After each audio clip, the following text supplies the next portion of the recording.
सुबह से शाम तक हम सब कई चीजों को देखते हैं जो हमें पसंद आती हैं। उन सब की तस्वीर हमारे जहन में उतर जाती है। ठीक ऐसे ही जब हम किसी से मिलते हैं, उनसे बातचीत करते हैं, तो उनका रिफ्लेक्शन यानी उसकी एक छवि हमारे दिमाग में बन जाती है। लेकिन शांत और एकांत वातावरण में जब हम ध्यान के जरिए खुद को ढूंढने का प्रयास करते हैं, या यूं कहें कि परम सत्य को तलाशने की कोशिश करते हैं, तो उस समय हमारे अंतर्मन में तरह तरह के विचार उभरते हैं। जो छवियां उभरती हैं, उन्हें ही चित्रकार प्रतीक्षा अपूर्व ने इनर रिफ्लेक्शन टाइटल के तहत पेश करने की कोशिश की है।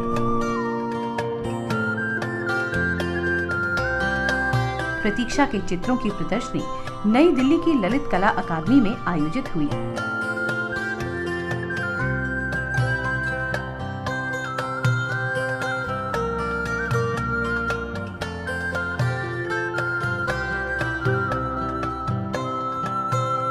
ओशो के परिवार में जन्मी प्रतीक्षा को अपने जीवन के शुरुआती दिनों में न तो कला में रुचि थी और न ही इन्होंने कलाकार बनने के बारे में कभी सोचा भी था। लंबे समय तक फैशन की दुनिया में सक्रिय प्रतीक्षा को फैशन की चकाचौंध रास नहीं आई। इस फील्ड में रहते हुए इन्हें लगा कि ये अपने आप से कटती जा रही हैं। यहीं से इन्होंने रास्ता बदला और मेडिटेशन के सहारे खुद की खोज करने लगीं। मेडिटेशन के दौरान जो इन्हें महसूस हुआ, उसे ये रंगों और रेखाओं के सहारे कैनवस पर उकेरने लगीं।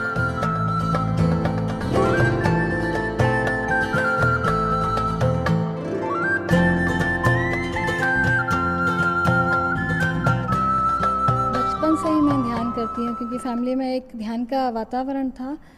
तो इतने सालों में ध्यान करने के बाद मुझे ये महसूस होता है कि कुछ चीज़ों को मैं कैनवास पर लाऊं और सब लोगों तक पहुंचाऊं। कि ओशो की भतीजी होने के कारण ये मेरा एक फ़र्ज़ भी बन जाता है कि जो उन्होंने इतने सालों में कहा है, मैं कैनवास के ज़रिए उनको लोगों तक ले जाऊँ। 2007 से शुरू हुआ ये कारवां आज कला प्रेमियों के बीच खासा लोकप्रिय हो रहा है। धरती, आकाश, पानी, अग्नि और हवा हम सबके जीवन के मूल तत्व माने जाते हैं। धर्म ग्रंथों में इन्हें पंच तत्व के रूप में उल्लेखित किया गया है।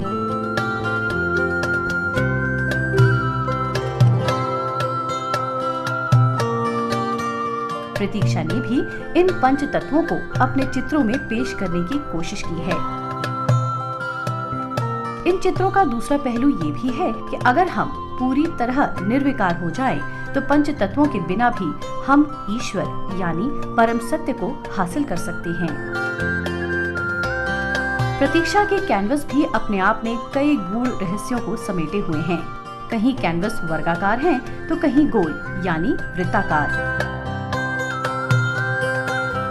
इन्होंने त्रिभुजाकार कैनवस पर भी अपने मनोभावों को कला प्रेमियों तक पहुंचाने का प्रयास किया है।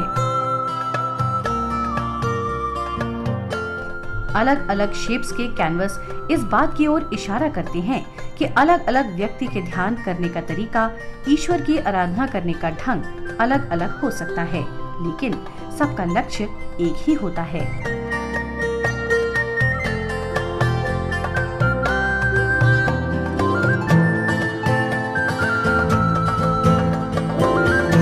प्रतीक्षा की पेंटिंग्स को देखकर कई बार कला प्रेमियों को ये यकीन करना मुश्किल हो जाता है कि इन पेंटिंग्स को बनाने वाले चित्रकार ने कला की विधिवत शिक्षा प्राप्त नहीं की है।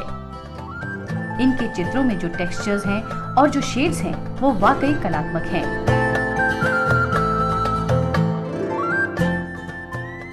वैसी चीजें जिन्हें न तो हम देख पाते हैं और न ही स्पर्श कर पाते हैं, यानी जिन्हें सिर्फ हम महसूस करते हैं, उन भावों को कैनवस पर उकेरने की प्रतीक्षा अपूर्व की ये कोशिश सराहनीय है।